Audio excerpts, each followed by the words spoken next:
ഇറാനെതിരെയുള്ള സൈനിക നീക്കത്തിൽ അത്ഭുതപൂർവമായ കൃത്യതയും വേഗതയും കൈവരിക്കാൻ അമേരിക്കൻ സൈന്യത്തെ സഹായിച്ചത് ആർട്ടിഫിഷ്യൽ ഇന്റലിജൻസ് സാങ്കേതിക വിദ്യയാണെന്ന് റിപ്പോർട്ടുകൾ പുറത്തുവന്നു. വെറും 24 മണിക്കൂറിനുള്ളിൽ 1000-ഓളം സൈനിക ലക്ഷ്യങ്ങൾ കൃത്യമായി തകർക്കാൻ ഈ സാങ്കേതിക വിദ്യയിലൂടെ സാധിച്ചു.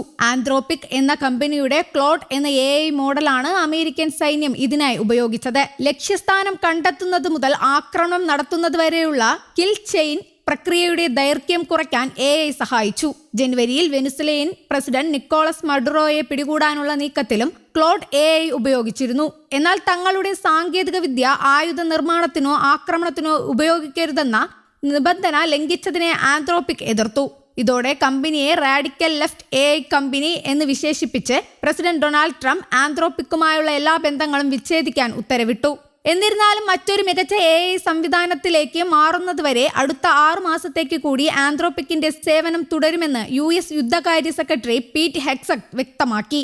AIയുടെ സഹായത്തോടെ യുദ്ധത്തിന്റെ ആദ്യ 12 മണിക്കൂറിനുള്ളിൽ മാത്രം 900 മിസൈലുകളാണ് അമേരിക്ക ഇറാനിലേക്ക് തൊടുത്തുവിട്ടത്. ഇറാന്റെ പരമോന്നത നേതാവ് ആയത്തുള്ള അലി ഖമനേയുടെ വസതിക്ക് നേരെ നടന്ന ആക്രമണവും ഇതേ കൃത്യതയോടെയാണ് നിർവഹിച്ചത്. ഈ ആക്രമണത്തിലാണ് ഖമനേയി കൊല്ലപ്പെട്ടത്.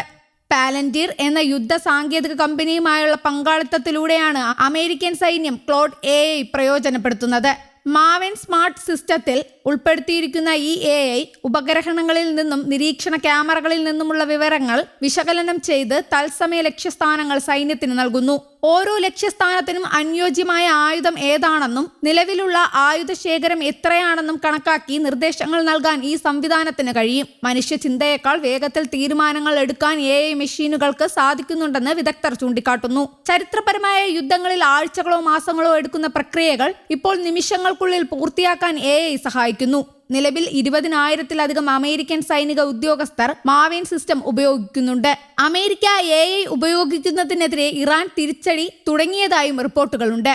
ഗൾഫ് രാജ്യങ്ങളിലെ അമേരിക്കൻ ഡേറ്റാ സെന്ററുകൾക്ക് നേരെ ഇറാൻ നടത്തിയ ഡ്രോൺ ആക്രമണങ്ങൾ ഇതിന്റെ ഭാഗമാണെന്ന് കരുതപ്പെടുന്നു. വിവരങ്ങൾ വിശകലനം ചെയ്യുന്ന കേന്ദ്രങ്ങളെ തകർക്കുന്നതിലൂടെ അമേരിക്കയുടെ AI അധിഷ്ഠിത നീക്കങ്ങളെ തടയാമെന്നാണ് ഇറാൻ ലക്ഷ്യമിടുന്നത്.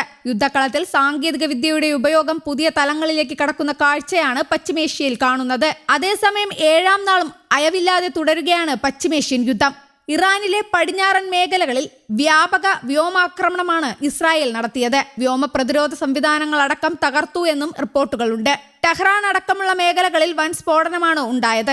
ഇറാനിൽ ഇതുവരെ 1332 പേർ കൊല്ലപ്പെട്ടു. ലബനോനിലും മരണം 217 കടന്നതായാണ് റിപ്പോർട്ട്. അതേസമയം തെക്കൻ ഇസ്രായേലിൽ ഇറാനും മിസൈൽ ആക്രമണം നടത്തി. തലസ്ഥാന നഗരമായ ടെൽ അവീവിൽ അടക്കം നടത്തിയ ആക്രമണം പ്രതിരോധിച്ചതായി ഇസ്രായേൽ സൈന്യം പറഞ്ഞു. പലയിടത്തും മിസൈൽ അവശിഷ്ടം പതിച്ച് തീപിടുത്തമുണ്ടായെന്നും റിപ്പോർട്ടുകളുണ്ട്. യുദ്ധത്തിൽ നിന്ന് ഒരടി പിന്നോട്ടില്ലെന്ന് അമേരിക്കയും വ്യക്തമാക്കുകയാണ്. ഇറാൻ നിരുപാധികം കീഴടങ്ങാതെ ഒത്തുതീർപ്പിനില്ലെന്ന് പറഞ്ഞ ട്രംപ് US ആയുധ ശേഖരം വിശാലമാക്കാൻ പോകുന്നു എന്ന പ്രഖ്യാപനമാണ് നടത്തിയത്.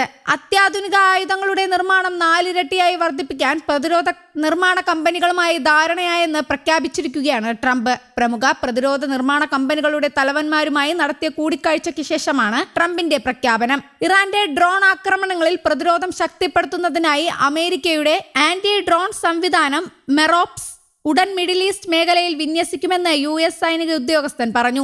ദിവസങ്ങൾക്കുള്ളിൽ ഇറാന്റെ വ്യോമ മേഖല പൂർണ്ണ നിയന്ത്രണത്തിലാക്കുമെന്ന് White House press secretary Karoline Leavitt വ്യക്തമാക്കി. News desk, Kerala Kaumudi.